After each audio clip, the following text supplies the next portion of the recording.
بسم اللہ الرحمن الرحیم۔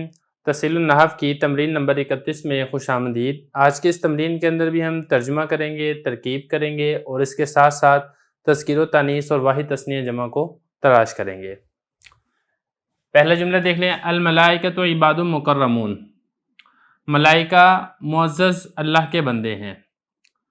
اس کی ترکیب دیکھ لیں، الملائکہ تو یہ مبتدا ہے، عباد موصوف، مکرمون اس کی صفت ہے، موصوف اپنی صفت سے مل کر یہ ملائکہ مبتدا کی خبر ہے، مبتدا اپنی خبر سے مل کر جملہ اسمیہ خبریہ ہوگا۔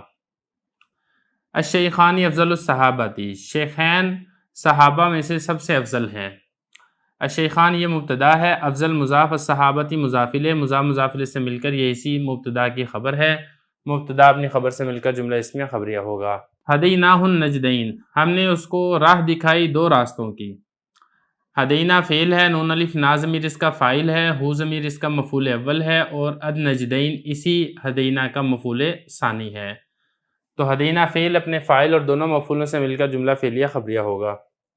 الشاۃ نظیفۃ، بکری صاف ستھری ہے۔ الشاۃ مبتدا، نظیفۃ اس کی خبر ہے، مبتدا اپنی خبر سے مل کر جملہ اسمیہ خبریہ ہوگا۔ لبن الاتانی حرام، گدی کا دودھ حرام ہے۔ لبن مضاف، الاتان مضاف الیہ، مضاف الیہ سے مل کر مبتدا، حرام اس کی خبر ہے، مبتدا اپنی خبر سے مل کر جملہ اسمیہ خبریہ ہوگا۔ ہذہ ناقۃ اللہ، یہ اللہ کی اونٹنی ہے۔ ہذہ مبتدا، ناقۃ مضاف، لفظ اللہ مضاف الیہ، مضاف الیہ سے مل کر ہذہ مبتدا کی خبر ہے، مبتدا اپنی خبر سے مل کر جملہ اسمیہ خبریہ ہوگا۔ ہذہ امرأۃ زید، یہ زید کی بیوی ہے۔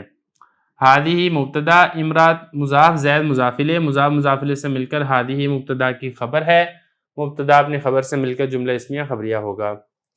ارض اللہ واسعۃ، اللہ کی زمین کشادہ ہے، وسیع ہے۔ ارض مضاف، لفظ اللہ مضاف الیہ، مضاف الیہ سے مل کر مبتدا، واسعۃ اس کی خبر ہے، مبتدا اپنی خبر سے مل کر جملہ اسمیہ خبریہ ہوگا۔ خلق الارض فی یومین، اللہ نے زمین کو پیدا کیا دو دنوں میں۔ خلق کا فعل ہے، ہوا ضمیر اس میں فاعل ہے، الارض اس کا مفعول ہے، فی حرف جر، یومین مجرور، جار مجرور مل کر اسی خلقہ کے متعلق ہے۔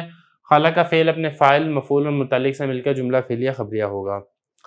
تو یہ جملے تھے جن کا ہم نے عبارت پڑھ دی ہے، ترجمہ کر دیا ہے، ترکیب کر دی ہے۔ اب اس میں تذکیر و تانیث اور واحد تثنیہ جمع کو بھی دیکھ لیتے ہیں۔ سب سے پہلا لفظ ہے الملائکہ۔ الملائکہ یہ جمع مذکر مکسر ہے کیونکہ یہ ملکن کی جمع ہے، اور ملک میں آپ کو پہلے بھی بتا چکا ہوں فرشتے کو کہتے ہیں، اس کی جمع ملائکہ آتی ہے، اور ملک بادشاہ کو کہتے ہیں، اس کی جمع ملوک آتی ہے، جیسا کہ پچھلی تمرین کے اندر ہم نے اس کو پڑھ لیا ہے۔ اس کے بعد آگے دیکھیں، آگے ہے عباد، یہ بھی جمع مذکر مکسر ہے اور اس کا واحد آتا ہے عبد، بندے کو کہا جاتا ہے۔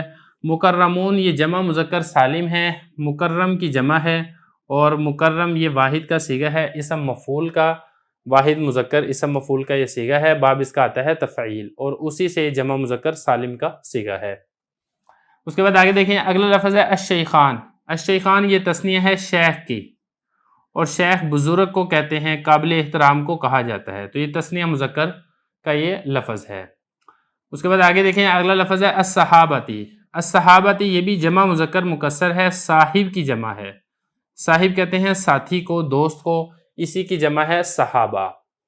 اس کے بعد آپ آگے چلیں، ہدینہ یہ تو فعل ہے، اور النجدین، النجدین یہ تثنیہ ہے نجدن کی، اور نجدن یہ واحد مذکر ہے، نجدین یہ اسی کی تثنیہ ہے، حالت اس کی نسبی ہے کیونکہ یہ ہدینہ کا مفعول واقع ہو رہا ہے، اور یہ تثنیہ مذکر ہے۔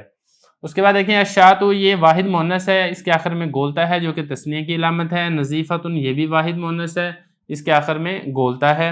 لبن یہ مذکر ہے، واحد مذکر کا یہ صیغہ ہے۔ الاتان یہ مؤنث سمائی ہے، مطلب لفظوں میں تو کوئی مؤنث کی علامت نہیں ہے لیکن یہ گدی کے لیے استعمال ہوتا ہے۔ حرام یہ واحد مذکر ہے، اور اس کے بعد آگے چلیں، ناقۃ یہ مؤنث ہے کیونکہ اس کے آخر میں گولتا موجود ہے، لفظ اللہ یہ مذکر ہے، اور اس کے بعد امرأۃ یہ بھی مؤنث ہے، اس کے آخر میں گولتا موجود ہے۔ زید یہ مذکر کا صیغہ ہے، یہ سارے واحد ہیں، ناقہ یہ بھی واحد ہے، لفظ اللہ یہ بھی واحد ہے، امرأ یہ بھی واحد ہے، زید یہ بھی واحد ہے۔ ارض یہ مؤنث سمائی ہے۔ مؤنث سمائی کا مطلب یہ ہے کہ لفظوں میں تو مؤنث کی علامت نہیں ہے لیکن عرب کے لوگ چونکہ اس کو مؤنث کے طور پر استعمال کرتے ہیں اس لیے اس کو مؤنث ہی کہا جائے گا۔ لفظ اللہ گزر چکا ہے۔ واسعۃ یہ مؤنث ہے، اس کے آخر میں گولتا موجود ہے، واحد مؤنث کا یہ صیغہ ہے۔ خلا کا یہ فعل ہے، لفظ عرض یہ گزر چکا ہے کہ یہ مؤنث سمائی ہے، اور یومین یہ تثنیہ ہے یوم کی، اور یوم دن کو کہا جاتا ہے، تو یہ تثنیہ مذکر کا صیغہ ہے۔ اس کے ساتھ ہی ہماری تذکیر و تانیث واحد تثنیہ جمع سے متعلقہ تمرین بھی مکمل ہو چکی ہے۔ اس کے بعد ہم انشاءاللہ اگلی تمرین شروع کریں گے۔